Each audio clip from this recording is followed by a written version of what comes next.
Digital যুগে এক প্রকার লিখিতভাবেই ক্রাইম শুরু হয়েছে অমরপুর মহকুমায়।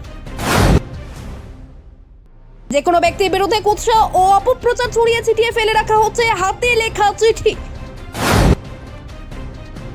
দেখুন এক্সক্লুসিভ রিপোর্ট। বর্তমান ডিজিটাল যুগে এক প্রকার দেখা যাচ্ছে হাতে লেখা চিঠি, যে চিঠিতে বিভিন্ন কুমন্তব্য থেকে শুরু করে ব্যক্তির চারিত্রিক ও ব্যবসা বাণিজ্য বিষয় সম্পর্কিত তথ্য তুলে ধরে হাতে লিখে বিভিন্ন স্থানে ছড়িয়ে ছিটিয়ে রাখা হয়েছে।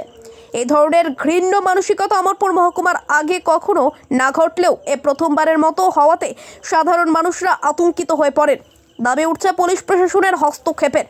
অমরপুর মোটর স্ট্যান্ড এলাকায় টমটম চালকদের হাতে পড়ে হাতের লেখা একটি চিঠি, যে চিঠিতে উল্লেখ করা হয়েছে জৈনক অমরপুরের একটা ঠিকাদার সম্পর্কে কুরুচিকর মন্তব্য, যা দেখে টমটম চালকরা হতবাক এবং বিস্মিত হয়ে পড়েন।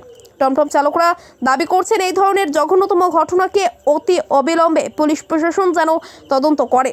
ব্যুরো রিপোর্ট, জীবন বার্তা ত্রিপুরা। আমরা এখানে পথ গাড়াতে সকালবেলা সবাই আয় বই, আমরা ড্রাইভাররাও বই, মানে পথ চলতি মানুষও বসে। তো সকালবেলা এখানে আমরা এই চিঠিটা পাইছি। চিঠিটার মধ্যে একটা খারাপ লেখা আছে একটা লোকের নামে। তো মানুষের সম্বন্ধে এরকম গুজব না ছড়াইয়া, তার যদি কোনো অসুবিধা থাকে তাহলে হের লোকে ডাইরেক্ট আইনের দিক দিয়ে হের লোকে লড়াইলেরও এরকমভাবে অমরপুরের বদনাম হইতে, যেমন ভালো বিশিষ্ট মানুষের নামে উল্টাপাল্টা লেখা চিঠি এখানে ফালাই রাখবো, এই জিনিসটা তো ঠিক না, উচিত না। এই চিঠির মূলে আপনারা কি মনে করতেছেন? মানে আপনারা এটা অমরপুরের পরিবেশটা নষ্ট করার কোনো একটা চক্রান্ত চলতেছে, আমার মনে হইতেছে এরকম। আপনারা কি আতঙ্কে আছেন? মানে আতঙ্কের মধ্যে একটা আছে, এরকম হয়তো আমার নামও কালকে একটা লিখে দিতে পারে, এর নামও লিখে দিতে পারে। তো প্রশাসনের এটাদেরকে হস্তক্ষেপ দেওয়া দরকার, যে এরকম কে কারা করতেছে, জিনিসটা প্রশাসনের একটু দৃষ্টিগোচর থাকা দরকার। ব্যুরো রিপোর্ট, জীবন বার্তা ত্রিপুরা।